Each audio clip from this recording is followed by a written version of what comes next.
Melanie, iha, napapansin ko lang nitong nakaraan ha. Napapadalas yata ang pagsama mo ron kay Rezel ba yun? Si Rezel po, Tay. Opo. Bakit lagi kayong magkasama, iha? Sobrang sweet niyo ba sa isa't isa? Kaunti na lang, iisipin ko ng tomboy ang isa sa inyo. Ano? Naku, kayo talaga, Tay. Mapagbiro din kayo eh. Magkaibigan po kami ni Rezel. Matalik na magkaibigan. Matalik na kaibigan? Aba, kailan ka pa nagkaroon ng ganyan, iha? Hindi ka naman mahilig sa ganyan ah. Ay naku, Tay. Wala naman po sa hilig yun. Basta, naging matalik na kaibigan ko po si Rezel nitong nakaraan lang din. Mabait ba ang batang yon? Baka naman suwail yun at makati sa mga lalaki ha? Baka yun pa ang magdadala sa'yo sa kalandian. Grabe naman yan, Tay. Huwag po kayong mag-alala dahil marunong po akong mamili ng taong bibigyan ko ng importansya sa buhay ko. Mabait po si Rezel kaya wala kayong dapat na ipag-alala sa akin. Siguraduhin mo lang ha? Pipiliin mong mabuti yung mga taong sasamahan mo kasi baka kung saan-saan ka dadalhin yan.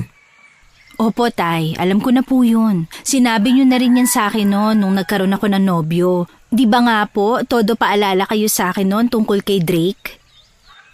Sige. Ikaw nang bahala, Melanie. Malaki ka naman na. Alam mo na kung anong tama at mali, ha?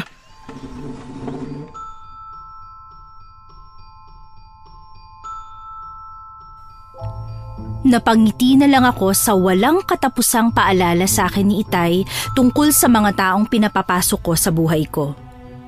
Magandang araw po pala sa inyong lahat. Ako si Melanie, bunsong anak. Matagal nang pumanaw ang aking ina dahil sa sakit na cancer.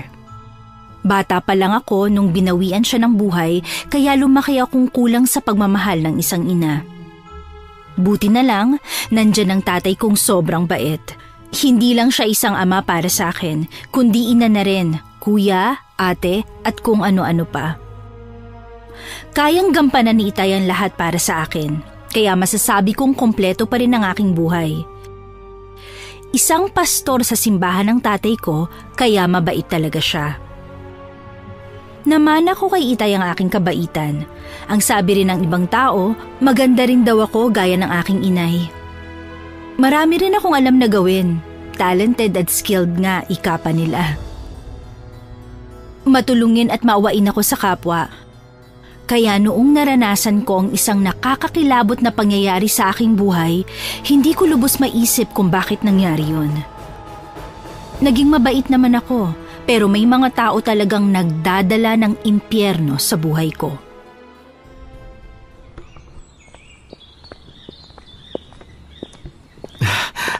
Melanie, mahal. Bukas ng ikapitong mansari natin. Labas tayo, ha? Naku, bukas na pala yun? Oo, bakit? Nakalimutan mo na ba? Hindi. Ano lang, ang dami ko kasing ginagawa kaya hindi ko na napansin. Hindi nakalimutan mo pa rin. Pero ayos lang, basta lalabas tayo bukas, ha? Mamasyal tayo, lilibre kita. Naku, Drake, pasensya ka na, ha? Hindi yata kita masasamahan bukas eh. Ha? Bakit naman? Kasi kailangan kong samahan si Rezel bukas. Pupunta kami sa bukid para mag-tree planting. Baka magtampo yun sa akin kapag hindi ako sasama sa kanya. Ganun ba?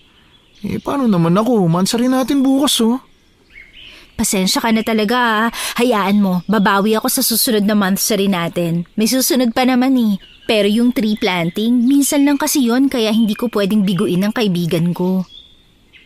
Mas importante pa ba si Rezel sa'yo kaysa sa akin, Melanie? Naku, hindi ganun, Drake. Gusto lang niyang samahan ko siya kasi wala rin siyang ibang kasama doon sa kakilala niya. Baka mapano siya roon. Ay, sige. Naintindihan ko. Basta mag-iingat ka ron, ha? Umuwi ka agad kayo pagkatapos. Alam mo na, narinig mo naman siguro yung balita na baka umatake na naman daw yung mga aswang dito sa atin. Oo naman, huwag kang mag-alala sa akin. Kaya ko ang sarili ko.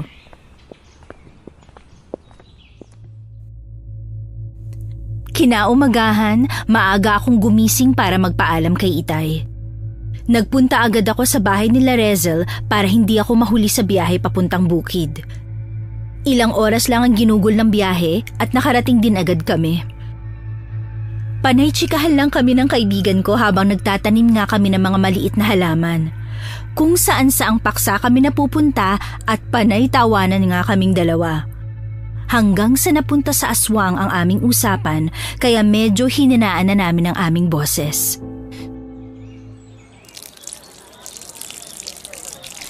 Rezel, narinig mo na ba ang tungkol sa mga aswang dito? Dito? As in dito sa lugar na to? Hindi. Ang ibig kong sabihin, dun sa lugar natin. Oo naman. Yun ang bukang bibig ng mga tao eh. Kahit saan ako magpunta, puro aswang ang pinag-uusapan nila. Sino kaya ang aswang na yun, ano? Wala man lang ideya ang mga tao kung sino yun. Oo nga, Melanie. May nakakita raw nung umatake ang aswang pero hindi naman nakita ang mukha. Naku, kung ako yun, hahabulin ko talaga ang aswang na yun para malaman ko kung sino siya.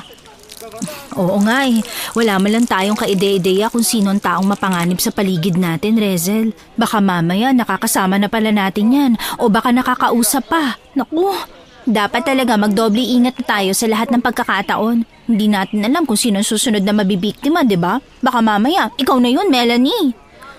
Gaga ka. Huwag mo nga akong binibiro ng ganyan. Hindi naman. Sinasabi ko lang para mas mag-ingat ka pa. Saka isa pa, ang sabi ng mga tao, baka magnanakaw rin ng aswang na yon. Ha? Magnanakaw? Paano mo naman nasabi yun, Rezel?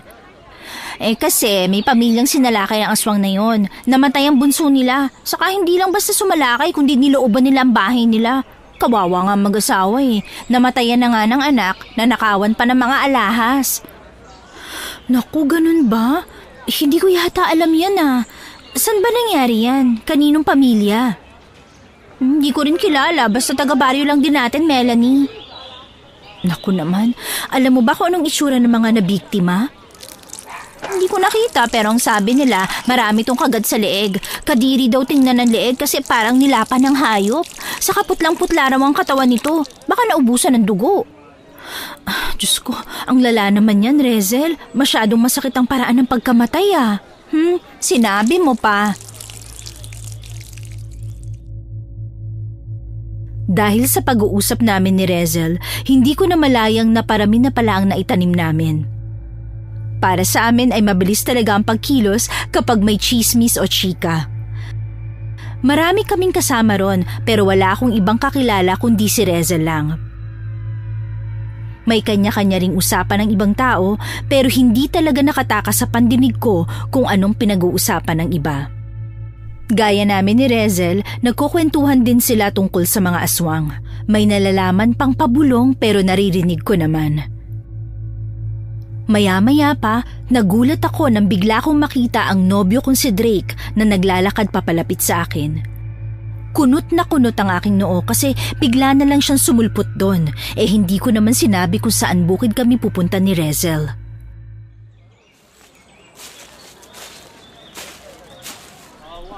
Drake? Anong ginagawa mo rito? Bakit ka nandito? Hello, mahal. Nandito ako para dalhan kayo na snacks. Saka payong na rin kasi parang uulan yata eh. Oo nga no. Mukhang uulan nga. Oo, eto. Magmerienda muna kayo ni Rezel. Sige, salamat mahal ah. Pero paano ka nakarating dito? Paano mo nalamang nandito kami? Nagtanong ako sa tatay mo. Nakalimutan ko rin naman kasing itanong sa'yo kahapon kung saan bukid kayo pupunta. Ganun ba? Naku, ikaw talaga. Ang sweet mo naman. Oo naman, ako pa. Sige na. Magpahinga na muna kayo at lagyan ng laman yung tiyan nyo. Sige mahal, salamat dito ah. Pero ayos ka lang ba? Bakit parang namumutla ka yata? Wala ito. Medyo nilalagnat lang ako. Sinat lang, pero kaya ko naman. Ano? May lagnat ka? Bakit ka pa nagpunta dito? May sakit ka pala. Ayos lang yun, mahal. Hindi naman ganun kalala kaya huwag ka na mag-alala. Mas okay na itong nandito ako kasama ka kaysa sa bahay lang ako at matutulog maghapon. Parang lalo pa akong magkakasakit nun Sigurado ka? Oo nga, huwag mo na akong alalahanin.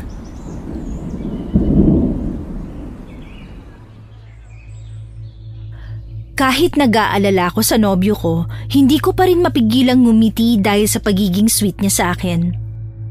Munti ko na nga makalimutan na nasa tabi ko nga pala si Rezel at nanonood lang sa amin.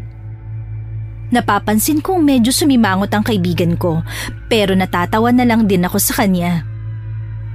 Wala kasi siyang nobyo at mukhang naiinggit siya sa akin, kaya ganun ang reaksyon niya. Pero hindi naman yun big deal sa akin. Maya-maya pa, nagpatuloy ulit kami sa pagtatanim hanggang sa natapos din sa wakas. Kaya lang, sakto naman ang pag-ambon hanggang sa unti-unti nang bumabagsak ang ulan.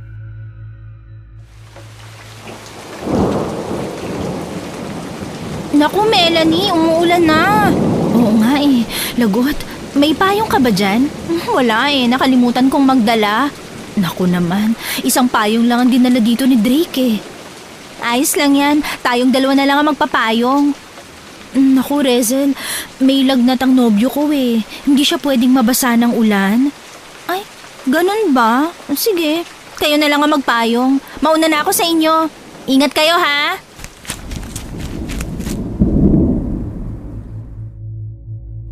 Bigla-bigla na lang tumalikod si Rezel sa amin kasabay ng pagpayong sa akin ng nobyo ko. Otomatikong napakunot ang aking noo sa kinilos ni Rezel. Para siyang nagmamaldita sa akin at halatang nagtatampo siya. Tatawagin ko na sana pero pinigilan ako ni Drake. Hayaan mo na siya, mahal. Kaya na niya sarili niya, malaki na yun. Mukhang nagtatampo yata si Rezel sa akin eh. Oo, halata naman pero ayos lang yan. Sa totoo lang, hindi ko talaga gusto ang ugali niyang kaibigan mong yan. Ay nako, mabuti pa lumakad na tayo at umuwi na. Baka lalo pang lumakas tong ulan eh. Ay, mabuti pa nga. Pero maghahanap muna ako ng dahon ng saging Ha? Bakit naman? Para may payong ako, mahal. Ano? May payong naman tayo Mahihirapan tayong maglakad kung dalawa tayo sa iisang payong eh. Baka mamaya madulas pa tayo. Sige. Kumilos na agad kami.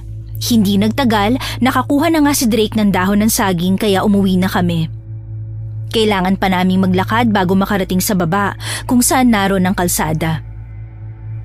Habang naglalakad kami, tahimik lang ang paligid at wala kaming ibang kasama kasi nauna nang magsipagtakbuhan ng mga kasama namin. Hindi ko alam kung bakit bigla akong kinabahan. Parang may nararamdaman kasi ako nakamasid sa amin kahit hindi ko nakikita kung sino yon. Kaya pabulong kong tinanong ang aking nobyo.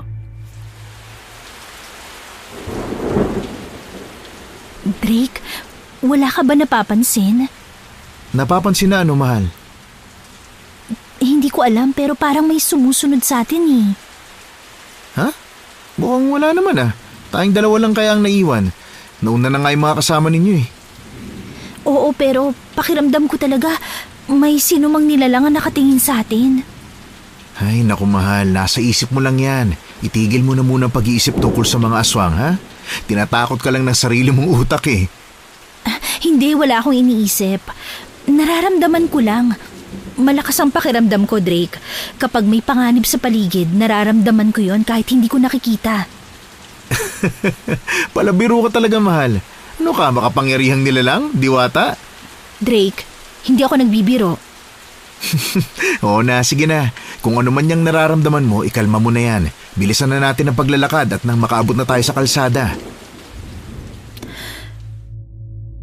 Pagdating namin sa kalsada kung saan nakapark ang motor ni Drake, unti-unti namang tumila ang ulan kaya nakapagmaneho na siya ng maayos. Pero pinapayungan ko pa rin dahil nga may lagnat ang nobyo ko. Nang lumarga na kami, doon na napanatag ang aking kalooban. Pakiramdam ko wala nang sumusunod sa amin. Pagdating namin sa bahay, agad kaming sinalubong ng tatay ko. Nagbihis kaagad ako at pinahiram na rin ni Itay ng damit ang nobyo ko. Nung nag-uusap kami, hindi ko napigilang banggitin ang tungkol sa pagtatampo ni Rezel sa akin. Anong sabi mo, Iha? Nagtatampo ang kaibigan mo? Aba, bago yata yan Hindi po, Tay. Maraming beses na siyang gumaganon pero hindi ko lang sinasabi sa inyo. Hindi niyo naman po kailangan malaman Maliit na bagay lang naman yun. Aba, mukhang may saltik pa yata yung kaibigan mo, Iha. Hindi naman po. Baka nasaktan lang talaga siya. Bakit naman daw? Ano bang nangyari ha? Abay, ganun pala kababaw yan eh. Akala ko kung ano na yan. Hayaan mo na yung batang yon, Melanie. Maldita naman pala yun eh. Tay, ayan na naman po kayo eh. Tama naman ako ah. Alangan namang susuyuin mo siya. Nako, mabuti pa ay magpalit ka na lang ng kaibigan, Iha. Yung may matinong pag-iisip. Hindi kaya niyang Rezel na yan na mukhang lagi may tinatago sa'yo. Po? Tinatago? Anong ibig niyo sabihin, Tay? Wala anak. Wala namang masyadong matibay na basehan para manghusga ng kapwa. Basta Iha, huwag ka lang masyadong makakampante sa kaibigan mong yan dahil masama talaga ang pakiramdam ko sa kanya. Kung ganun, pareho po pala tayo ng pakiramdam, Tito. Sinabi ko rin yan kay Melanie. Ewan ko po ba, parang may mali talaga kay Rezel. Ay naku, ewan ko sa inyong dalawa. Diyan na nga kayo at may lulutuin lang ako. Oh, ano namang iluluto mo, Iha? Yung paborito pong ulam ni Rezel. Ano? Bakit naman? Huwag mo sabihin sa akin manunuyo ka sa kanya. Ganun na nga po, Tay. Hayaan nyo na nga po ako. Baka mamaya mainis pa ako sa inyo. Sige kayo. Ay, Osya. Gawin mo ko anong gusto mo. Basta pinagsasabihan ka na namin ni Drake, ha? Oo na nga po. Hayaan nyo na ako rito. Nagpaalam na rin sa amin si Drake dahil kailangan na niyang umuwi sa kanila. Si Itay naman, kunot na kunot pa rin ang noon niya habang pinapanood niya akong magluto. Kung makapanuyo raw ako ng kaibigan, para daw akong nanunuyo ng nobyong galit. Hindi ko maintindihan kung saan nanggaling ang pagkaayaw nila kay Rezel. Wala naman silang pinagbabasehan, kaya minsan ay hindi ko mapigilang mainis sa sarili kong ama at nobyo. Pagkatapos kong magluto, nagpaalam na kaagad ako sa tatay ko para magpunta sa bahay nila Rezel. Hindi yun malapit mula sa amin pero hindi rin naman ganun kalayo. Kaya naman yung lakarin lang. Ano oras ka naman uuwi, anak? Hapon na, oh. Baka abutin ka pa ng gabi ron, ha? Hindi naman po, Tay. Uuwi rin ako agad pagkatapos kong maibigay ito sa kanya. O sige, Iha. Huwag ka masyado magpapagabi roon, ha? Alam mo naman ang panahon ngayon. Laging may panganib dyan sa tabi-tabi. Baka mamaya, mabalitaan ko na lang na nilapa ka na ng aswang. Grabe naman po kayo sa akin, Tay. Gusto niyo bang mamatay na ako? Hindi ganon, Melanie. Sinasabi ko lang ito sa'yo para matakot ka at mag-ingat. Para naman umuwi ka ng maaga. Oo na nga po eh. Uuwi ako na maaga bago pa dumilim ang paligid.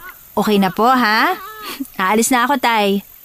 Oo na. Sige na. Mag-iingat ka, anak, ha? Opo, Tay. Salamat po. Tuluyan ang tumila ang ulan kaya hindi na ako nagdala ng payong. Mag-isa ako naglalakad papunta sa bahay nila Rezel. Medyo kinakabahan ako sa hindi ko malamang dahilan. Hindi naman yun ang unang beses kong manuyo pero pakiramdam ko may kakaiba na sa pagkakataong yun. Nainis lang ako kasi hindi ko malaman kung anong mali basta ang pakiramdam ko lang ay may kakaiba. Sobrang nawiwirduhan na nga ako sa sarili ko pero inisip ko na lang na impluwensya lang yun sa mga pinagsasasabi ni Itay tungkol sa kaibigan ko. Makalipas ang ilang minuto kong paglalakad ay nakarating din ako sa kanilang bahay. Ewan ko ba pero parang lalo akong kinakabahan. Pagdating ko rin sa bahay nila, nanay ni Rezel ang sumalubong sa akin. Wala raw siya ron at may lakad raw, kaya iniwan ko na lang sa nanay niya ang dala kong ulam saka ako nagpaalam. Bumalik na kaagad ako sa bahay. Habang naglalakad pa uwi, may nakasalubong akong lalaki na halos kasing edad lang ng tatay ko.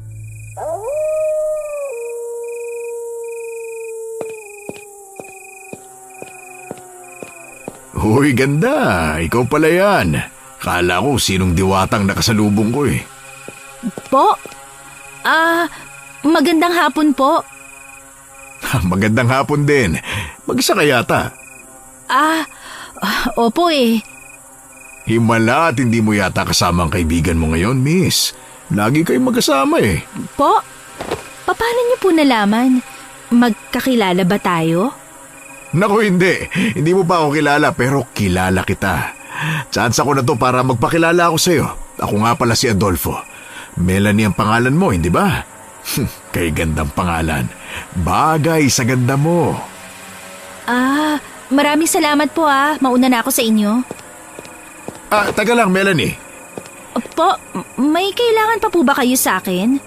Naku naman, huwag mo na akong ipupo-po. Kahit na may edad ako, bata pa rin naman ang puso ko. Ang totoo niyan matagal ko nang gustong magpakilala sa'yo. Kaso nahihiya ako At hindi ako makahanap ng tamang tiyempo. Mabuti nga't nagkasalubong tayo ngayon Sa wakas ay pinaburan na rin ako ng tadhana. Ganun po ba? Sige po, kailangan ko nang umuwi. Teka lang naman, miss. Nagtangka pa ang lalaking yun na pigilan ako pero hindi ako nagpadala. Kakaiba kasi ang tingin na ibinigay niya sa akin. Parang ngumingiti ang mga mata niya. Hindi naman ako assuming na babae pero hindi rin manhid. Mabilis kong napansin na mukhang type ako ng lalaking yon. Kaya nandidiri ako kasi halos kaedad lang siya ni Itay kung pagbabasehan ng itsura at pangangatawan nila. Mabuti na lang at hindi na ako sinundan ng Adolfo na yon hanggang sa makabalik ako ng bahay. Melanie anak, natagalan ka yata. Madilim ng paligid Pasensya na po Tay, may baliw kasing nangharang sa akin sa daan Ha? Baliw?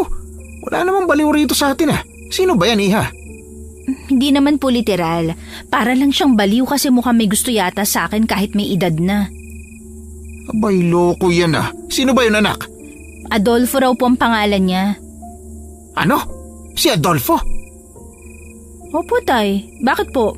Kilala niyo po ba siya? Hindi ako sigurado pero may kilala akong Adolfo. Ano bang itsura niyan, ha?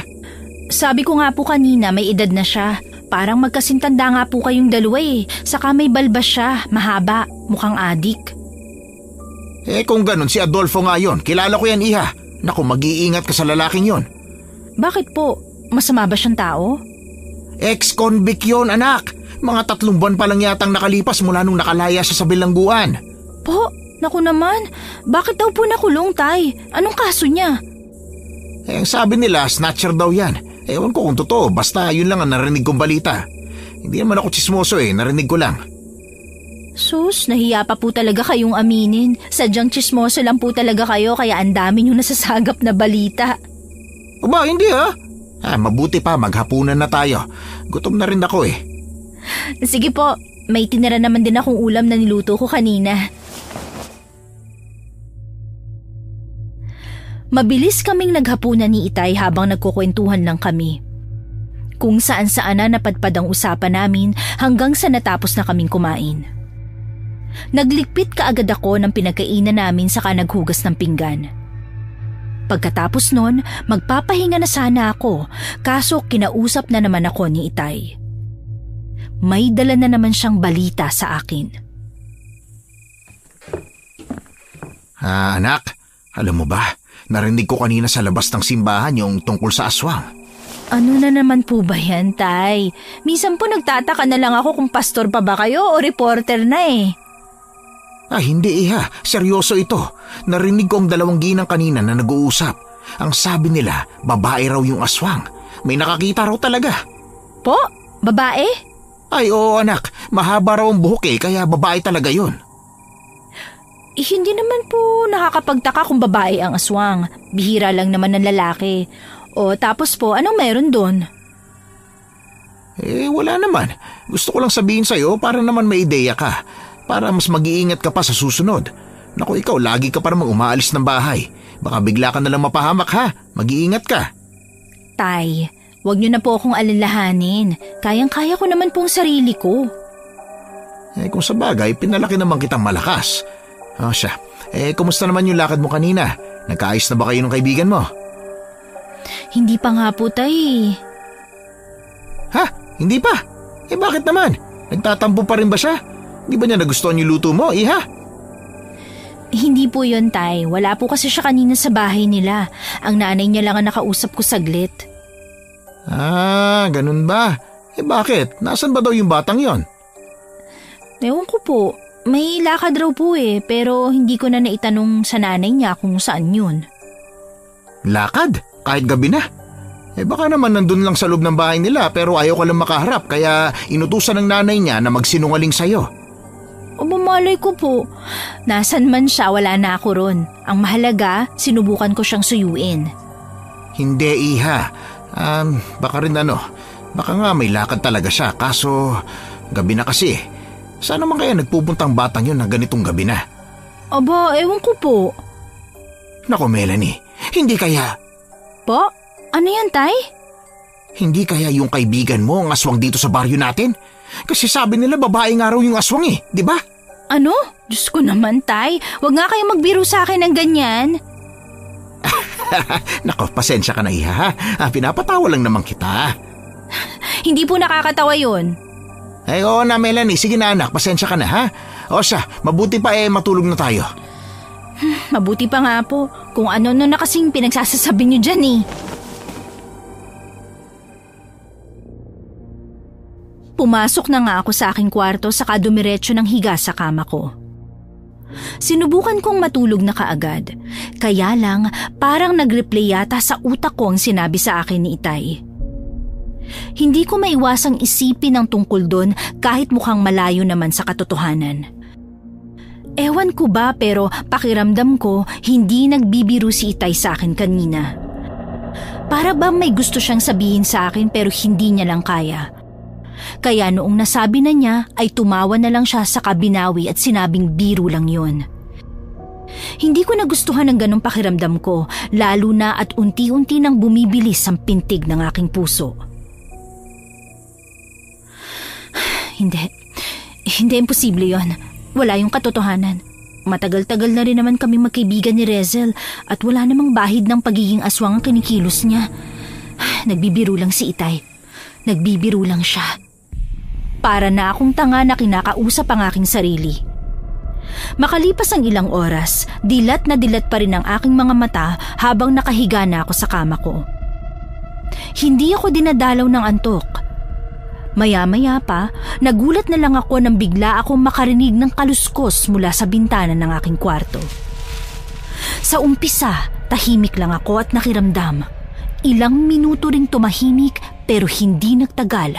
May kaluskos ulit akong naririnig kaya nagsalita na ako.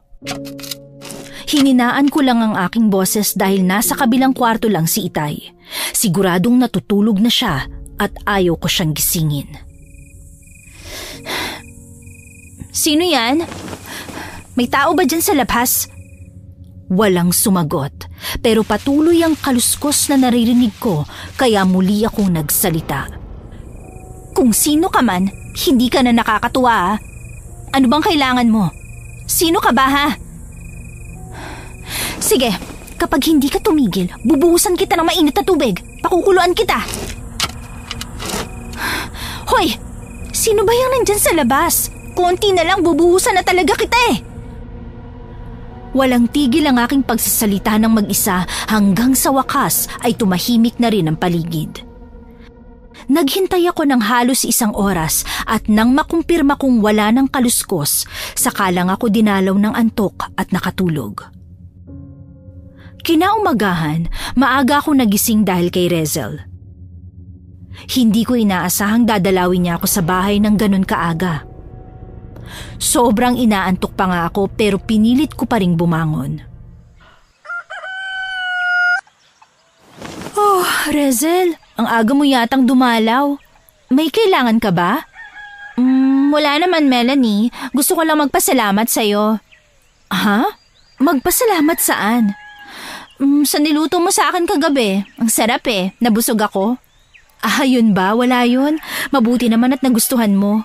Oo naman, Melanie. Ikaw pa ba? Mukhang nasa iyo na nga ang lahat Ay, naku, ewan ko sa'yo. San ka pala nagpunta kahapon? Wala ka sa bahay niyo nung dinalan kita ng ulam ano lang, may pinuntahan lang ako saglit. San ka naman nagpunta? Hindi ka naman umaalis ng bahay kapag magagabi na. Doon lang malapit sa amin. Pag uwi ko nga, sinabi ni inay na kaalis mo lang din daw. Sayang at hindi kita naabutan.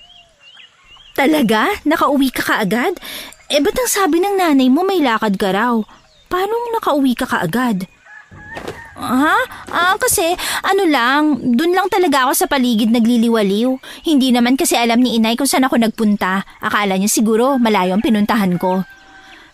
Sigurado ka ba dyan, Rezel?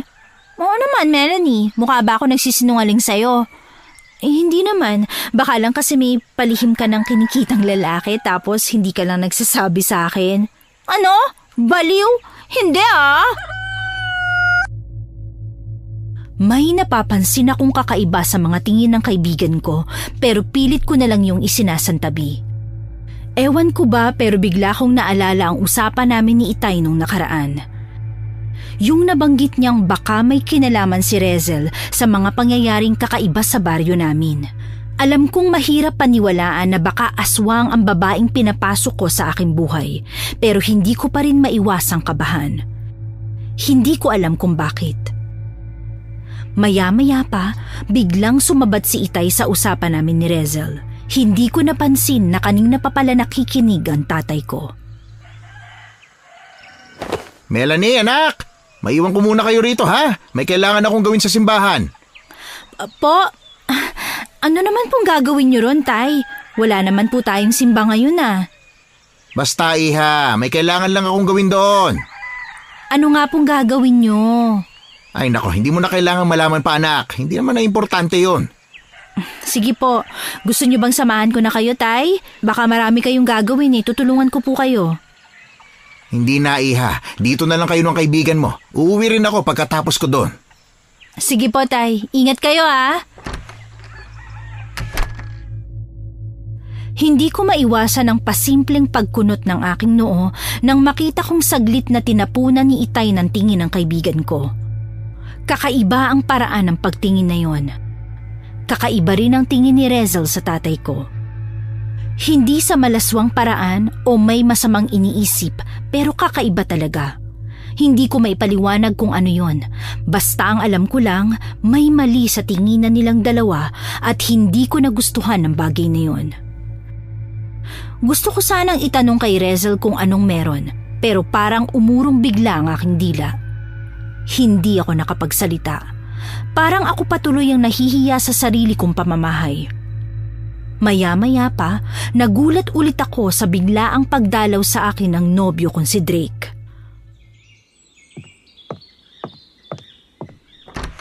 Uy, mahal! Napadalaw ka. May lagnat ka pa. Hello, mahal. Magandang umaga. Namiss lang kasi kita. Saka wala na akong lagnat. Ganun ba? Mabuti naman kung ganun. Halika, tuloy ka. Pagpasok ni Drake sa bahay namin, sumalubong kaagad sa kanyang paningin si Rezel.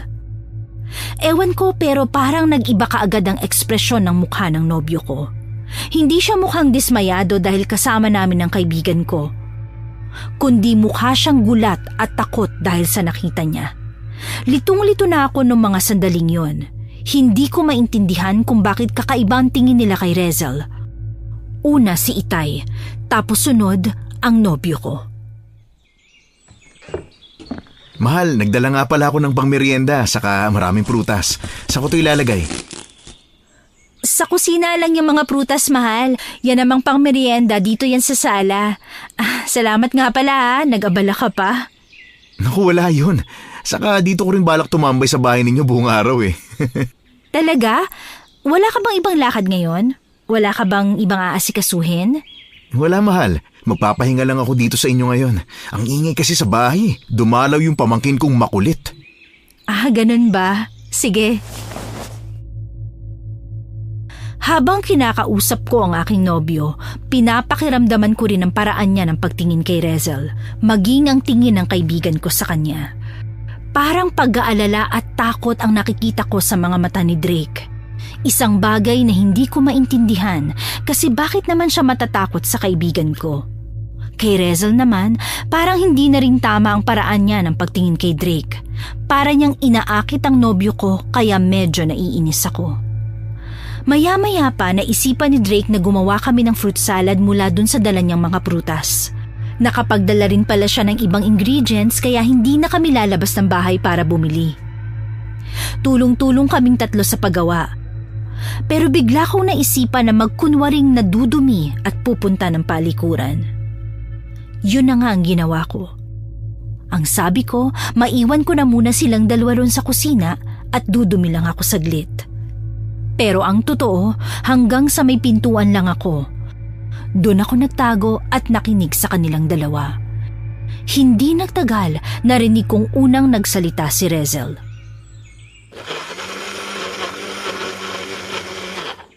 Drake, ilang taon na ba kayo ni Melanie? Wala pa kaming 1 taon. Ah, ganun ba? Ilang buwan na kayo? Magwawalo pa lang. Naku, hindi pa pala matagal ang relasyon nyo. Oo, hindi pa. Kayo, ilang buwan na kayong magkaibigan ng nobya ko? Mga 3 buwan, di ba? 4 na buwan? Mga nasa ganyan nga, pero hindi na mahalaga yun sa amin. Yung sa inyo ang interesado ako. Ano? Anong ibig mo sabihin? Alam naman natin na kahit yung mga mag-asawa, naghihiwalay, di ba? Tapos, anong gusto mong ipalabas ngayon, Rezel? Wala naman. Gusto ko lang sabihin na hindi lahat magkakatuluyan habang buhay. Oo, kapag hindi tunay ang pagmamahal, ibahin mo kami ni Melanie. Talaga? Bakit? Ano ba nakita mo sa kanya? Ano sa tingin mo? Marami naman siyang katangian na kamahal-mahal, di ba? Sigurado ka ba dyan, Drake? Oo naman, siguradong sigurado. Talaga? Anong tingin mo sa akin? Ha? Ano bang ibig mo sabihin? Tinatanong ko kung anong tingin mo sa akin. Maganda ba ako para sa'yo? Ano? Sagutin mo na lang ang tanong ko, Drake. Hindi mo naman ikamamatay yan eh.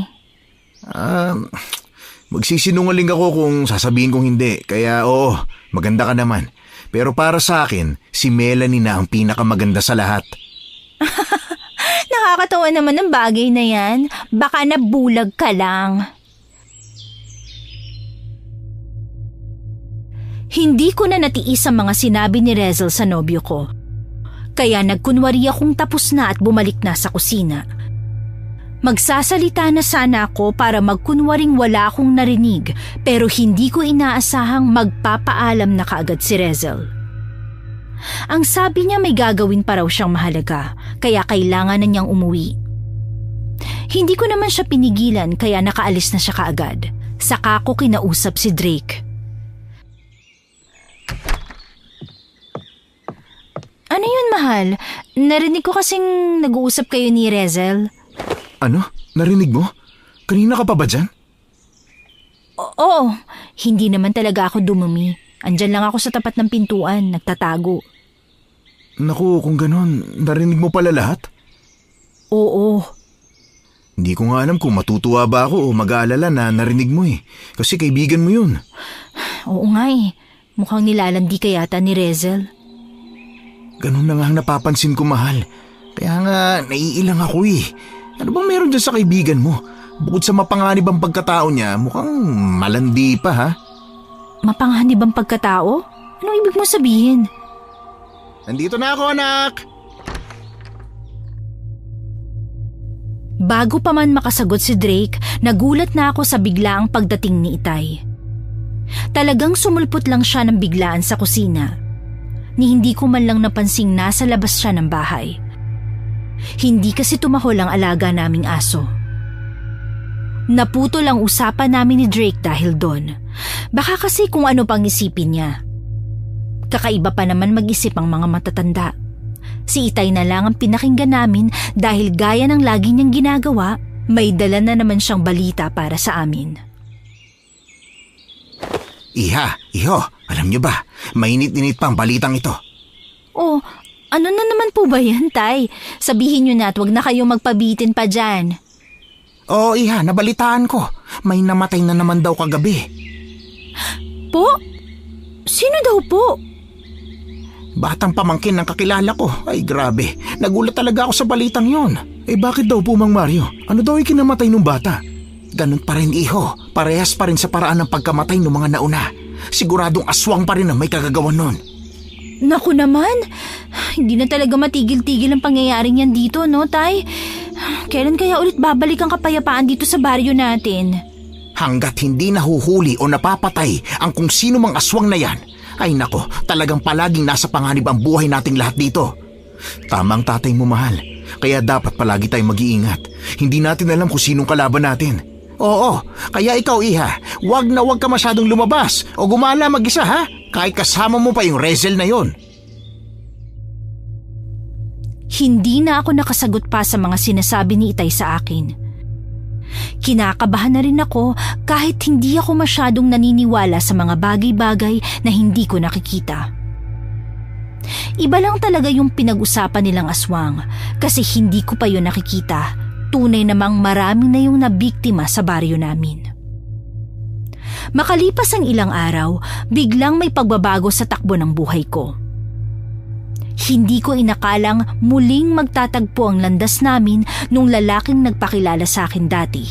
Yung sinasabi kong halos kasing edad lang ng tatay ko. Nagulat ako sa bilis ng pangyayari kasi nalaman niya kung saan ako nakatira. Paminsan-minsan ay dumadaan na siya sa bahay namin. May mga pagkakataon ding dinadalaw na niya ako, lalo na kapag mapansin niyang wala si Itay sa bahay. Hindi naman ako nakaramdam ng takot kasi mukhang mabait at maalaga naman ang lalaking yon. Hanggang sa isang araw, muli siyang nagpunta sa bahay namin kung kailan nasa bukid si Itay noon. Tinitingnan ng mga pananim naming gulay kung pwede na bang i-harvest. Salamat at pinatuloy mo ulit ako dito sa inyo, Melanie, ha? Wala naman po akong pagpipilian eh. Parang ang bastos naman po kung itataboy kita. Ayan ka na naman sa pagpopopo mo eh. Sinasaktan mo lang ang damdamin ko niyan. Naku, pasensya na. Halos magkasing edad lang po kasi kayo ng tatay ko. Hindi naman. Mukha lang kaming magkaedad tingnan pero mas bata pa rin ako sa kanya. Medyo natatakot nga ako pumunta rito kapag nandito yung tatay mo kasi baka habulin niya ako ng lagari. Mabait po ang tatay ko pero baka magawa niya talaga yun. Hindi naman nakakapagtaka. Grabe ka naman sa akin, Melanie. Alam mo, ang hirap-hirap kayong umakyat ng ligaw sa'yo. Ha? Ligaw? Anong ibig niyo sabihin? Nako, hindi pa ba malinaw sa'yo ang ginagawa ko? Ha? Ginagawa ang alin? Melanie, ilang beses na akong dumadalaw dito sa inyo. Akala ko nahalata mo nang nangliligaw ako sa'yo. Ano? Nanliligaw ka sa akin? Oo, bakit? Anong bakit? Ako nga dapat na magtanong sa inyo niyan eh. Bakit? Bakit mo ko nililigawan? At bakit hindi? Maganda ka, matalino, mabait. Gusto kita, kaya liligawan kita. Hindi man lang ho kayo nagpaalam sa akin. Pumayag ba ako na manligaw kayo? Kailangan pa bang magpaalam? Ang taong pursigido, nagkukusa na yon. Kaya nandito ako at nililigawan kita. Kasi gusto kitang maging nobya. Ano? Nagpapatawa ka ba? Alam mo bang may nobyo na ako? Oo, alam ko naman yon. Ano naman ngayon? Hindi pa naman kayo mag-asawa. Kaya may tsansa pa rin akong maging akin ka. Ay, Diyos ko. Mukhang nababaliw ka na yata eh. Ang mabuti pa ho, umalis na kayo at umuwi na sa inyo. Maraming salamat po sa pagdalaw sa akin. Sana po ito na ang huling beses na pupunta kayo dito sa amin.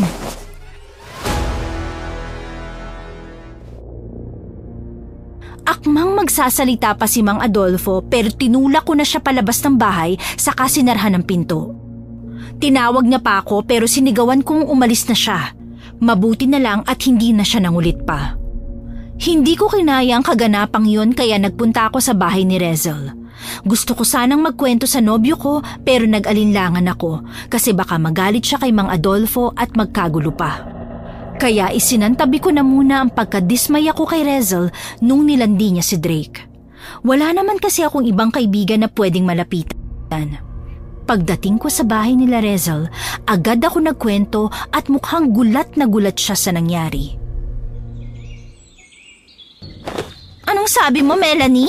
Nililigawan ka ni Mang Adolfo? Oo, Rezel. Sobrang nagulat nga ako eh. Sino ba namang hindi magugulat sa balitang yan? Hindi nalalayo ang edad niya sa tatay mo ah. Yun na nga eh. Saka isa pa, may nobyo na ako. Oo, Melanie, may nobyo ka na. Alam ba ni Mang Adolfo yon? Oo, alam niya. At teka nga pala, kilala mo na pala si Mang Adolfo? Kailan pa? Ah, yun siya. Matagal ko nang kilala yun. Kumpare yun dati ng tatay ko eh. Ah, ganun ba? Anong gagawin ko ngayon, Rezel? Hindi pwedeng magpatuloy ang taong yun sa ginagawa niya. Baka magkagulo sila ni Drake kung malaman niya ang tungkol doon. Hayaan mo na lang. Hindi mo naman alam kung sino makakatuluyan mo eh. Hayaan mo naman ligaw siya. Ha? Ano sabi mo? Hahayaan ko lang si Mang Adolfo na ligawan ako? Oh, Melanie, bakit? Ano? Nababaliw ka na ba? At bakit ko naman siya hahayaan? Eh may nobyo na nga ako. Ay, kilala ko naman si Mang Adolfo, Melanie. Kapag may gusto siya, siya lang talaga makakapagdesisyon kung titigil siya o itutuloy niya hanggang sa makuha niya to. Wala ka na magagawa kahit umayaw ka pa. Hindi ako makapaniwala sa mga sinabi ni Rezel sa akin. Doon ko talaga harap-harapang napatunayan na hindi siya isang tunay na kaibigan. Saka hindi na dapat ako magtaka kasi mukhang gusto ni Rezel na maghiwalay kami ni Drake. Pero kahit anong mangyari, hindi ko hahayaang magtagumpay ang babaeng yun. Umuwi na lang ako sa amin nang hindi nagpaalam kay Rezel. Bahala na kung anong isipin niya sa akin. Kinaumagahan, inaya ako ni Itay na magpunta sa bukid namin para mag-harvest daw ng mga gulay. May konti kaming pananim nun. Handa nang i-harvest kaya tumulong na kaagad ako. Hapon na nang makauwi kami at doon lang kami naghapunan sa kubo namin. Inilakad ko kaagad sa palengke ang ilang mga gulay namin para mabenta ko na. Mabilis lumipas ang oras. Naubos din ang lahat ng paninda kong gulay kaya naglakad na ako pauwi. Doon, muli na naman akong inabangan ni Mang Adolfo. Ayoko sana siyang kausapin pero hinarangan niya ang dinadaanan ko. Pwede po bang tumabi kayo sa dinadaanan ko, Mang Adolfo? Kailangan ko na makauwi sa bahay eh. Hinihintay na po ako ng Itay ko. Sandali lang naman, Melanie. Huwag ka naman masyadong magmatigas dyan. Alam kong may gusto ka rin sa akin kaya huwag mo nang itago pa yan. Ano? Ano sinasabi niyo dyan, Mang Adolfo? Wala po akong gusto sa inyo at may nobyo na po ako. Kaya sana po tigilan niyo na ako. Hindi pwede, Melanie. Hindi ako titigil hanggat hindi kita nakukuha. Alam kong nagpapakipot ka lang dyan. Alam ko na mga ganyang galawan yung mga babae. Hindi po ako nagpapakipot sa inyo. Talagang hindi ko kayo gusto at wala akong balak na magkasala sa aking nobyo. Sus, yan ang gusto ko eh. Pakipot? Nakikiraan, Mang Adolfo. Uuwi na ako. Hindi mo pwedeng gawin sa akin to, Melanie. Kung hindi ka bibigay sa akin, papatayin kita. Ano sabi niyo? Tama ka nang narinig, babae. Papatayin kita kung magpapakipot ka pa. Pero bago ka, uunahin ko muna yung mga mahal mo sa buhay. Sino gusto mong mauna? Yung tatay mo ba o yung nobyo mo? Nababaliw ka, lalaki ka! Hindi na ako nagpadaig ng takot sa kanya. Napansin kong lasing si Mang Adolfo kaya hindi ko na siya pinatulan sa sagutan. Agad na akong tumakbo para ilayo ang aking sarili mula ron. Hanggang sa makarating na ako sa kabahayan, takbo pa rin ako ng takbo. Tinanong na ako ng mga kapitbahay namin kung anong nangyayari sa akin pero hindi ko sila pinansin. Pagdating ko sa bahay, pumasok kaagad ako sa kakinandado ang pintuan namin. Tuloy nagulat si tatay nang makita niya akong humahangos at parang hinahabol ng multo. Melanie, anak! Napano ka? Bakit ka humahangos dyan? Para kang hinahabol ng multo ah! Tay, daig pa po talaga to ng multo. Ano, bakit? Sino humahabol sa'yo? Hindi ko po alam kung hinabol niya pa rin ako hanggang dito eh.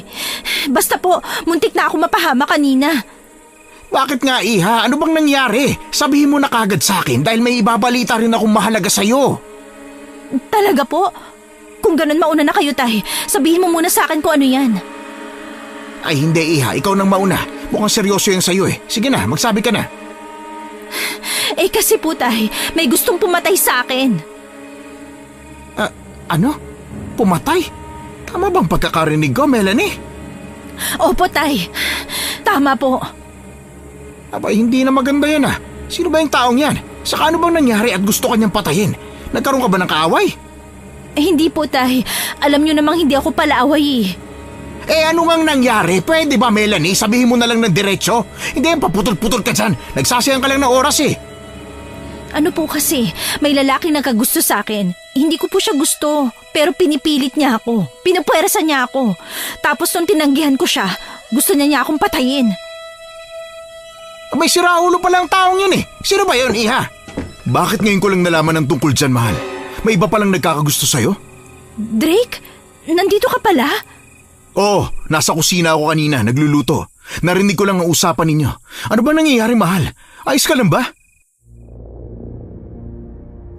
Hindi ko inakalang nandun pala si Drake sa bahay namin. Tuloy ay parang umurong ang aking dila na magsumbong kay Itay kung sino ang lalaking nagbanta sa buhay ko. Pero mapilit ang aking nobyo. Ayaw niyang manahimik lang ako, kaya sa huli napilitan akong ipagtapat sa kanilang dalawa ni Itay ang katotohanan. Gulat na gulat sila nang malaman nilang kasing edad ni Itay ang lalaking nagkagusto sa akin. Pero kung nagulat sila sa aking kinuwento, mas nagulat ako sa binalita ni Itay sa akin. Hindi ako makapaniwala sa mga sinasabi mo sa amin ngayon, Iha. Opo, Tay. May hirapan po talaga kayong maniwala kasi kasing edad nyo lang si Mang Adolfo. Sa dinami-rami ng babaeng pwede niyang magustuhan, ako pa talaga na halos kasing edad lang ng anak niya, kung meron man siya nun. Hindi yan ang ibig kong sabihin, anak. Po? Bakit? Ano po ba yun, Tay? Kasi anak, sino ba namang mag-aakala na ang lalaking nagkagusto sa'yo ay siya ring aswang ng baryo natin? Po? Ano sabi niyo? Pakiulit nga. Namali yata ako ng dinig eh. Tama ka nang narinig, mahal. Kanino ko lang din nalaman na si Mang Adolfo pala ang aswang dito sa atin. Kaya nagpunta ako rito sa inyo kasi nag-alala ako para sa inyong dalawa ng tatay mo. Teka nga lang, sandali lang ah. Ipaliwanag niyo nga muna sa akin. Paano nangyari yun? Paano si Mang Adolfo ang aswang dito sa atin? Anong paano, anak? Siya ang aswang. Yun na yun. Wala na paano-paano kasi aswang talaga siya. Siya ang nambibiktima ng mga tao rito sa ating baryo. Siya ang panganib sa ating paligid. Pero, paano? Hindi ko po napansin na aswang pala ang taong yun. Aba, malay namin, Iha. Saka mahusay naman talaga magpanggap ang lalaking yun. Wala ngang ni isang nakapansin sa tunay niyang katauhan eh. Kahit yung mga kaibigan pa niya. Tama ang tatay mo, mahal. Nangyari lang talaga na may nakakita kay Mang Adolfo habang nambibiktima siya ng tao. Kaya nailigtas ang taong yun bago pa malapan ang aswang na yun. Oo, Iha. May saksi sa huling pangyayaring yun. Pero, hindi ko po maintindihan, Tay. Hindi ba't ang sabi niyo nung nakaraan sa akin, babae ang hinihinalang aswang kasi mahaba raw po ang buhok? Naku anak, gumamit kasi ng wig ang Adolfong yun. Inakala tuloy ng mga taong nakakita sa kanya na babae siya, lalo na't hindi talaga nakita ang mukha niya noon. Aba, matalino rin pala ang mga Adolfo na yun ah. Oo, mahal. Kaya ikaw, magdoble ingat ka na talaga sa susunod. Huwag ka nang pupunta sa kung saan-saan na wala kang kasama, ha? Lalo na ngayon may gusto pala sa'yo ang aswang na yun.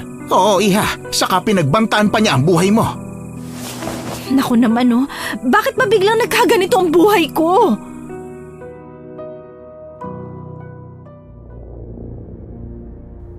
Kabado na nga ako noong mga sandaling yon. Sumakit pa ang ulo ko. Masyado kasi ako nagulat na aswang pala si Mang Adolfo. Ilang beses pa naman kaming magkasama nun sa bahay namin kasi lagi nga siyang dumadalaw tuwing wala ang tatay ko. Mabuti na lang talaga at hindi niya pa ako naisipang biktimahin nun. Siguro nga ay totoong may gusto siya sa akin pero hindi naman ganun kalalim kasi nakuha niya pa ring pagbantaan ang buhay ko. Kinagabihan, umuwi na si Drake sa kanila. Kinaumagahan naman ay maagang nagpunta ng simbahan si Itay para sa ministry niya. Naubusan kami ng tubig na maiinom kaya nag-igib muna ako. Hindi yun malayo mula sa aming bahay pero hindi rin ganun kalapit. Saka may iilang bahay pa rin na nakapaligid kung saan kami nag-iigib. Sakto namang nagpang-abot kami ni Rezel doon. Hindi agad ako naging komportable sa presensya niya. Ayaw ko siyang kausapin kaya tahimik lang ako habang nag-iigib ng tubig. Kaya lang, bigla siyang nagsalita.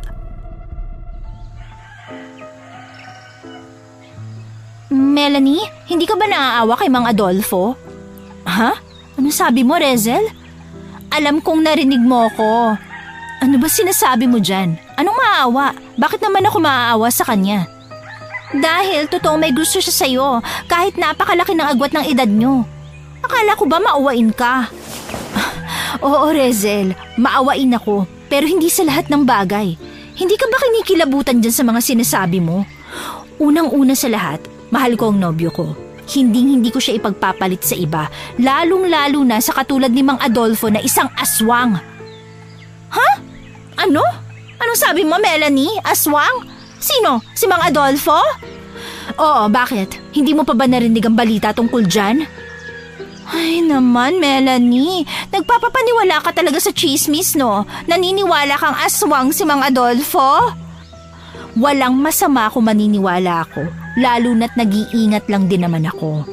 Ay, ang babaw mo pala kung ganon, Melanie. Naniniwala ka sa mga bagay-bagay na hindi mo naman nasasaksihan. Hindi ako makapaniwalang bobo ka pala. Alam ba ng nobyo mo ang tungkol sa katangahan mong yan, ha? Rezel, pwede ba tumahimik ka? Huwag mo akong simulan dito. Hindi, Melanie. Nagtataka lang ako kung bakit ikaw ang pinili ni Drake. Hindi ka naman perpektong babae. At ikaw, Rezel, sa tingin mo ba perpekto ka? Marunong ka na palang magmaldita ngayon, ha? Oo, marunong talaga ako, Rezel. Marami akong alam gawin. Sa katunayan, marunong nga akong manampal eh. Lalo na kapag hindi ka patatahimik dyan. Ha? Ewan ko sa'yong bruha ka. Dyan ka na nga. At nilayasan na nga ako ng babaeng yun kahit hindi pa siya tapos sa pag-iigib ng tubig. Patapos na rin ako noon kaya umuwi na ako agad. Pagbalik ko, tahimik pa rin ang bahay at wala pa rin si Itay kaya nagluto na ako ng ulam para sa pananghalian namin. Habang kumikilos ako sa bahay, hindi ko pa rin maiwasang mainis kay Rezel. Halata kasing may gusto siya kay Drake kaya ganun na lang niya kagustong pansinin ko si Mang Adolfo. Malakas ang hinala ko na aagawin ng kaibigan ko ang aking nobyo.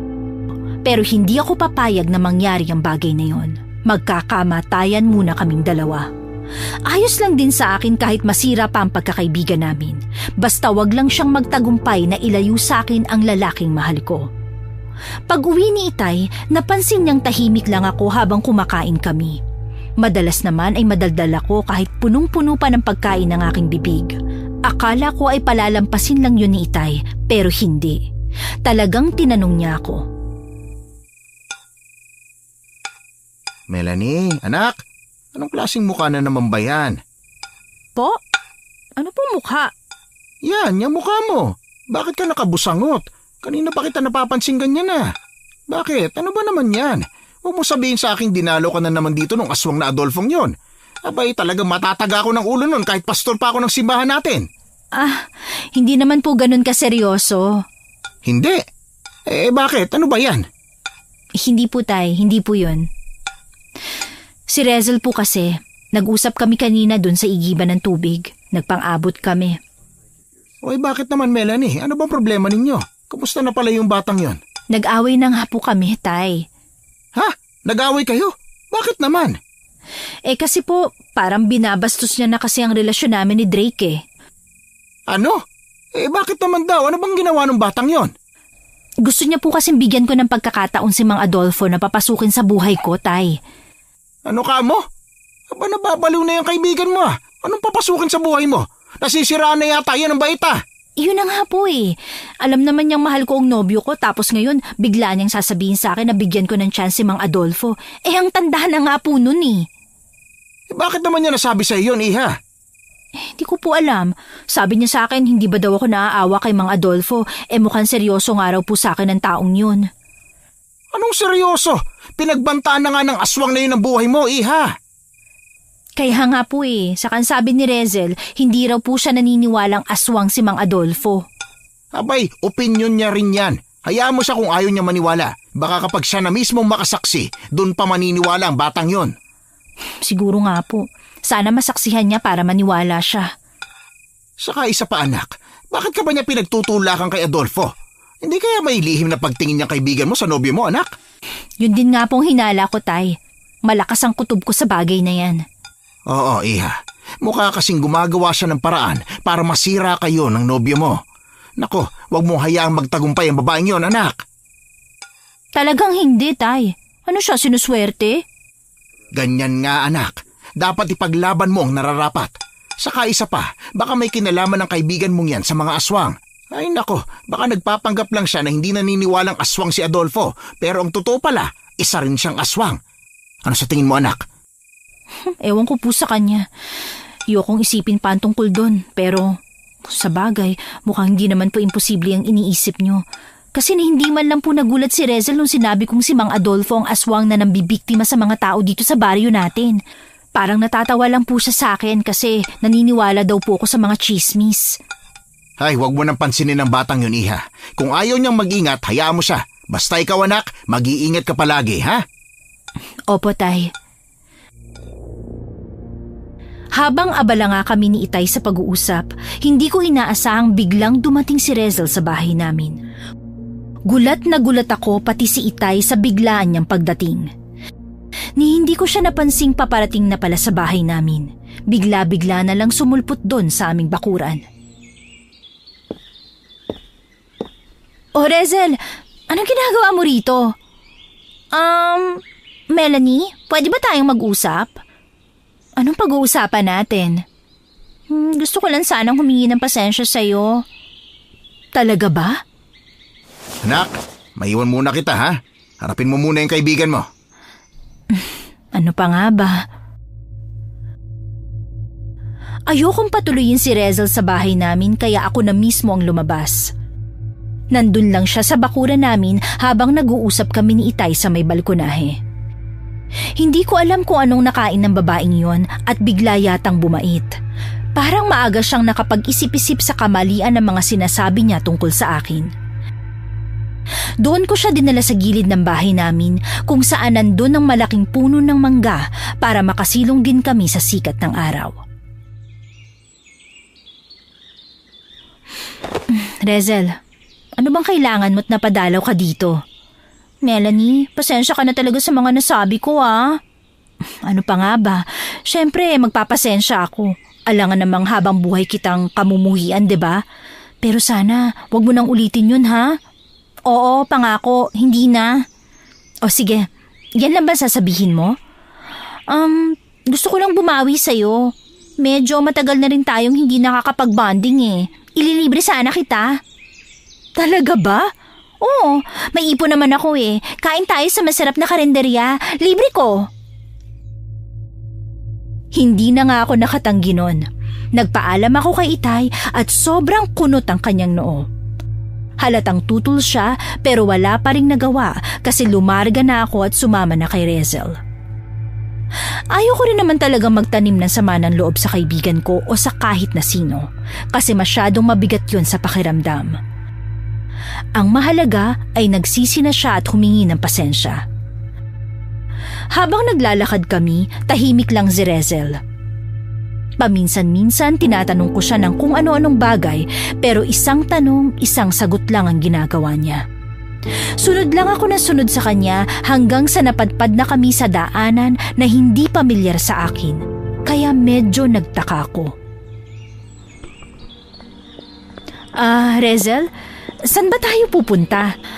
Basta sa karinderya lang. Sigurado ka bang dito ang daanan? Kakahuyan na to eh. Shortcut kasi to. Malayo kung doon tayo sa kabahayan dadaan. Kaya mas okay dito. Ganun ba? Sige. Hindi ko alam pero bahagya akong kinabahan ng mga sandaling yon. Parang may mali. Hindi ko makikita ang ekspresyon ng mukha ni Rezel kasi nasa likuran niya ako pero pakiramdam ko may kakaiba nang nangyayari. Bigla akong kinutuban na hindi na tamang daan yung dinadaanan namin hanggang sa nagulat na lang ako nang biglang may lalaking humarang sa aming harapan. Mabuti naman at nadala mo na din dito si Melanie, Rezel. Mga Adolfo, yan ang request mo Nasaan ang bayad? Mamaya na yan, babae. Masyado ka namang excited. Saka pareho naman tayong makikinabang sa kanya. Teka, Rezel, anong ibig sabihin nito? Huwag mo nang itanong kung ano sa tingin mo ang halata na, Melanie. Ano? Kunin mo na nga yung babaeng to, mga Adolfo! Walang hiya ka! Traidor ka, Rezel! Traidor! Tatakbo na sana ako palayo nun, pero mabilis silang kumilos para pigilan ako. Agad akong nagpumiglas habang ginagapos na ako ni Mang Adolfo. Sigaw ako ng sigaw para manghingi ng saklolo kahit alam kong malabong may makarinig sa akin mula sa kakahuyang yon. Napapaiyak na nga ako sa takot hanggang sa tuluyan nilang nagapos ng lubid ang aking katawan. Pagkatapos nilagyan ni Rezel ng takip ang mga mata ko. Hindi ko naman yung matanggal kasi nakagapos ang mga kamay ko. Saka ako pinasa ni Mang Adolfo at dinala sa kung saan hindi ako pamilyar sa lugar. Silang dalawa lang ni Rezel ang nandun. Pagbaba ni Mang Adolfo sa akin, tinanggal niya agad ang aking takip sa mata at isinunod niya sa pagkalag ang lubid na nakatali sa katawan ko. Parang panatag silang huwag na akong itali kasi siguradong mahihirapan din naman ako makalayo sa lugar na yon. Nilibot ko ang aking paningin sa paligid at nakita kong may maliit na kubo ron pero pinaglumaan na. Kaya lalo akong kinabahan sa naiisip kong mangyayari sa akin. Walang yakang babae ka! Napaka-traidor mo! Sabihin mo na ako anong gusto mong sabihin, Melanie. Wala akong pakialam. Pagod na ako makita ka sa perpektong buhay mo. Ano ba sinasabi mo dyan? Ay, hindi mo nga naman pala alam, ano? Hindi alam ang alin, ha? Kung sa bagay, hindi ka naman kasi marunong mag-obserba sa paligid mo, Melanie. Alam mo bang halos ikamatay ko na ang pagkaingit ko sa'yo? Ikaw na maganda, matalino, mahinhin, mabait. Ikaw na babaeng mahal na lahat ng tao sa paligid mo. Tapos ako, paano naman ako, Melanie, ha? Ano yung sinasabi mo dyan, Rezel, ha? Nasa iyo na ang lahat ng bagay na gusto ko maranasan ko. At tapos, kasalanan ko ba yon, Rezel? Kasalanan ko ba? Oo, kasalanan mo. Dapat lang na kasalanan mo kasi pabida ka. Bida-bida! Hindi ko inasahang sasapakin niya ako ng mga sandaling yun. Masyado ako nagulat sa pagiging marahas ni Rezel. Kung usapan lang, ayos lang sana. Pero bigla siyang nanakit kaya hindi na rin ako nagpatalo at nilabanan ko na siya. Ano ba, Rezel? Akala ko ba may malalim na pinaguhugutan niyang ines o galit mo sa akin? Pero naiinggit ka lang pala. Inggitera ka! Hindi ako inggitera. Sadyang maswerte ka lang sa buhay mo at minalas ako. Pero ngayon, magkakabaliktad yon. Kasi sisiguruhin kong ikaw naman ang mamalasin. Nagsabunutan na kami ni Rezel nung mga sandaling yon. Nahagip ng paningin ko si Mang Adolfo sa gilid na nanonood lang sa amin at sobrang lapad ng pagkangisi niya. Natutuwa siyang nakikita kaming nag-aaway. Sinubukan ko lang na atakihin si Rezel sa kahit na anong paraan pero aminado akong hindi ako mahusay makipaglaban. Kaya napuruhan niya ako. Hindi pa rin ako nagpatalo. Kahit medyo nahihilo na ako sa bawat sapak, suntok, sabunot, sakal, sipa, tadyak at kung ano-ano pang atake ni Rezel sa akin. Lumaban pa rin ako. Ayokong mamatay sa lugar na yon. Sa kabutihang palad, nakabawi ako ng lakas kaya buong puwersa kong hinila ang buhok ni Rezel saka pinukpok ang kanyang noo sa puno ng kahoy na nandun sa gilid namin. 2 beses ko siyang pinukpok doon kaya agad siyang nanghina hanggang sa nahimatay siya at bumagsak sa lupa. Kabado ako na masaya. Kahit papano ay nag-aalala pa rin ako, hindi para kay Rezel kundi para sa sarili ko kasi ayoko makadisgrasya ng tao.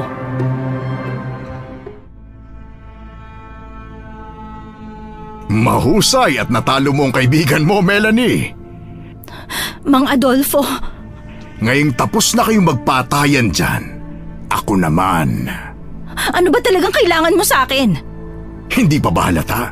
Siguradong alam mo na kung anong klaseng pagkatao meron ako, Melanie. Pagkatao? O baka naman pagkaaswang? Natumbok mo! Ganun nga ang ibig kong sabihin. Hindi na nga ako malayang maglibot kung saan-saan dahil pinaghahanap na ako ng mga tao rito. Gusto nila akong hulihin. Gusto nila akong patayin. Dapat lang. Sa dami ng mga biniktima mo, dapat lang na mabura ka sa listahan ng mga buhay. Ano ngayon ang pinuputok ng butsi mo, Mang Adolfo? Ha! Matapang ka talagang babae ka. Tingnan natin kung hanggang saan ang tapang mo ngayon. Bago pa man ako mapatay ng mga taong naghahanap sa akin, sisiguraduhin ko munang matitikman muna kita.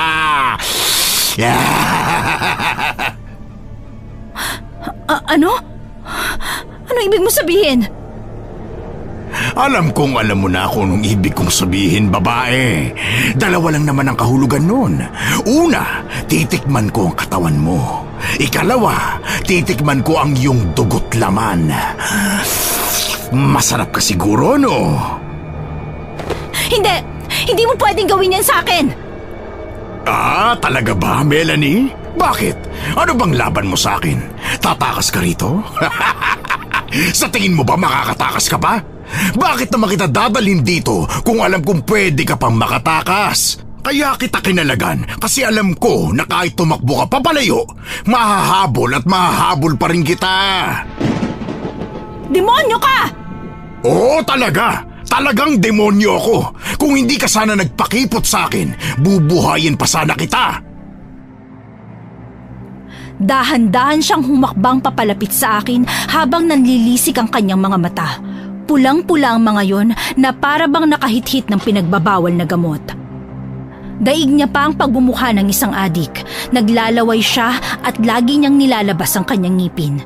Parang anumang oras ay gusto niya kaagad akong kagatin at lapain. Sobrang nataranta ako nung mga sandaling yon. Alam kong wala akong laban sa kanya kasi malakas siya, kaya tumakbo na kaagad ako palayo sa kanya. Pero sobrang bilis niya at nahabol niya ako. Agad niya akong hinila sa katinulak kaya bumagsak ang katawan ko sa lupa. Sobrang hapdi ng tuhod ko pero tiniis ko lang yon kasi wala akong balak na sumuko sa kamay ng isang aswang. Kung papatayin at kakainin niya man ako, mas matatanggap ko pa kung agad niyang gagawin yon kesa pagsamantalahan niya muna ako bago patayin. Gusto kong lumaban pero pakiramdam ko napakahina ko kaya hindi ko na napigilang umiyak. Kung ako sa'yo, hindi na ako magmamatigas pa, Melanie. Bakit mo ba ginagawa sa akin to? Ano bang kasalanan ko sa'yo, Mang Adolfo? Wala naman. Maliban sa tinanggihan mo ko, wala ka ng ibang kasalanan sa akin. Sadyang sinaktan mo lang ang damdamin ko. Kaya heto ang napala mo ngayon, Melanie. Mang Adolfo, huwag niyo pong gawin sa akin to. Nagmamakaawa ako sa inyo. Naku, talaga ba? Nagmamakaawa ka na ngayon? Bago yan ah. Kanina lang sobrang tapang mo, tapos ngayon bigla kang nagmamakaawa? May binabala ka siguro, no? Wala po. Wala akong binabalak. Hindi mo ko maiisahan, Melanie. Kahit umiyak ka pa ng dugo dyan, hindi mo ko maiisahan. Parang awa niyo na po. Marami pa akong pangarap sa buhay. At ano naman ang pakialam ko ron? Hindi ko nahawak ang takbo ng buhay ko, Melanie. Kahit saan ako magpunta, siguradong huhulihin at papatayin ako ng mga tao. Kaya hindi ako papayag na mamatay nang hindi nakukuha ang gusto ko. Pwes mamamatay ka nang hindi nakukuha ang gusto mo! Drake! Sobrang nagulat ako sa biglaang pagsulpot ni Drake sa kinaroroonan namin. Kasunod niya ang tatay ko may bitbit na mahabang itak, parang sasabak sa laban. Si Drake rin may dalang kutsilyo. Drake! Itay! Ano ginagawa niyo rito? Sa halip na sagutin ako, parang kidlat lang na sinugod nilang dalawa ang kalaban namin na nasa aking harapan. Kaya mabilis akong napatayo saka umatras ng ilang hakbang palayo sa kanila. Kung kinakabahan ako kanina, mas kinakabahan ako nung mga sandaling nakikipaglaban na sina Drake at Itay kay Mang Adolfo. Nanginginig ako sa takot lalo na't may dala silang mga patalim na posibleng magpahamak sa kanila. Hindi sanay sa ganong uri ng laban ng nobyo ko, lalong-lalo na si Itay na isang pastor sa simbahan. Hindi ko na nga mapigilan ng sumigaw.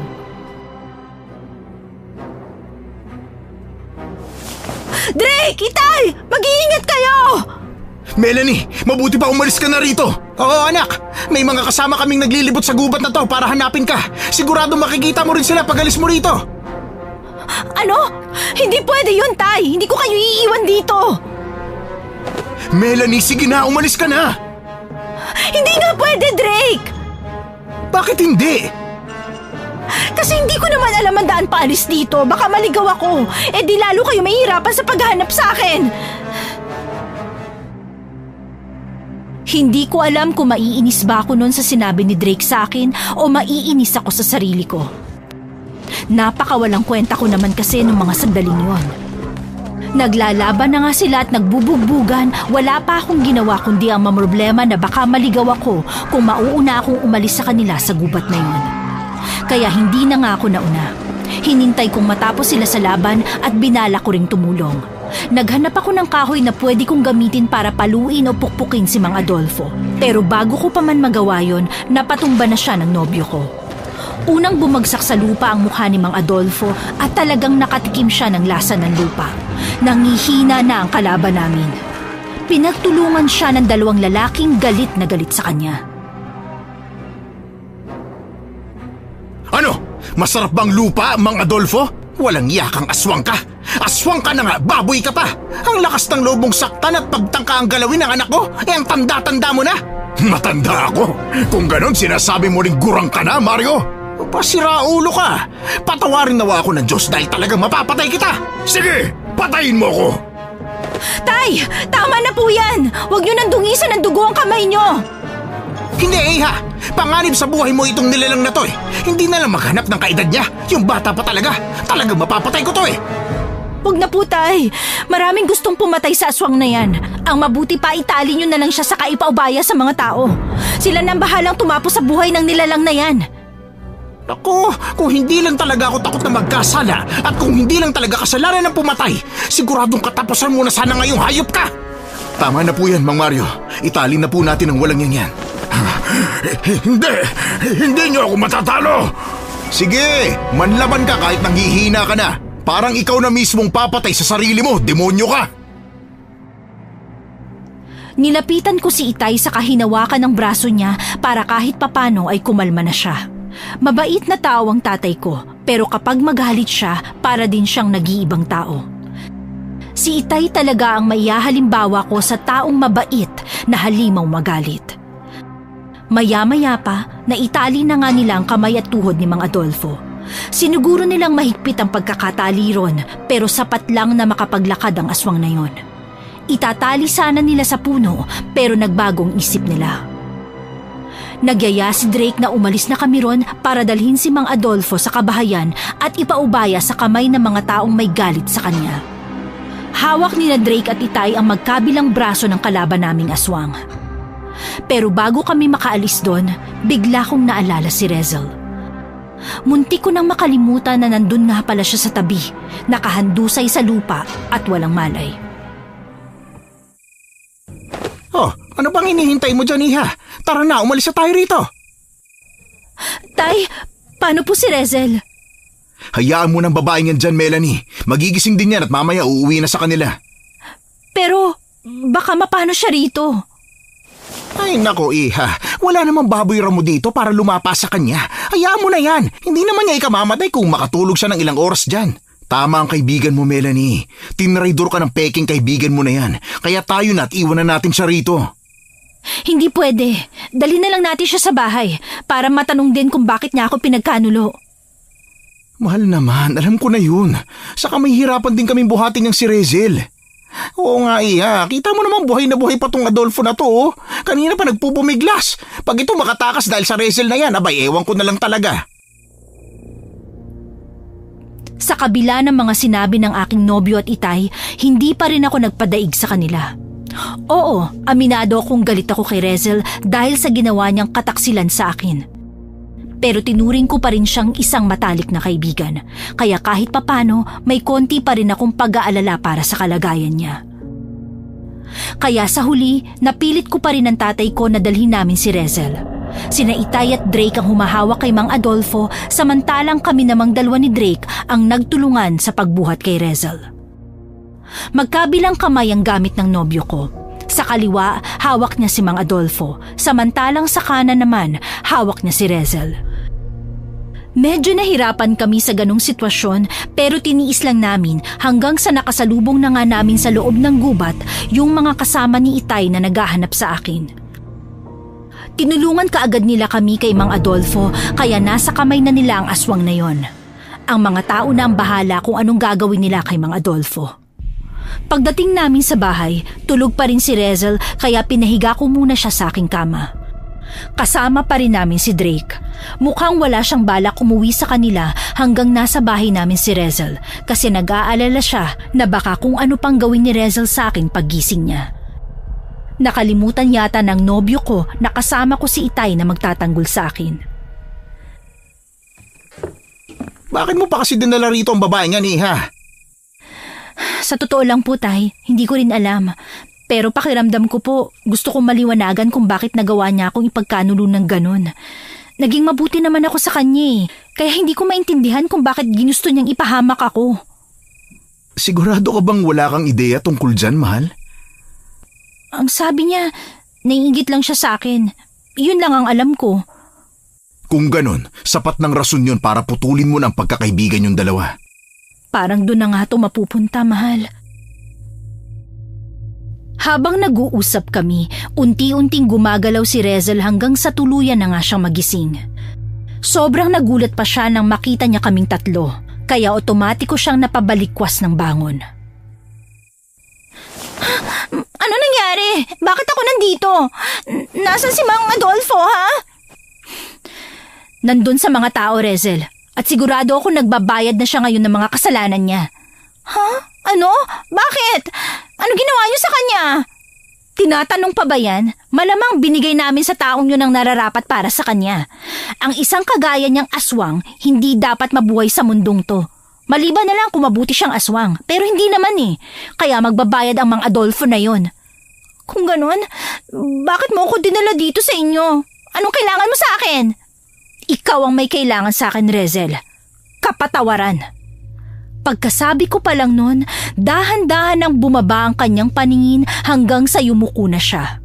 Nasa likuran ko pa rin sina Itay at Drake kaya kung may masamang binabalak ulit ang babaeng yun laban sa akin, hinding-hindi na siya magtatagumpay.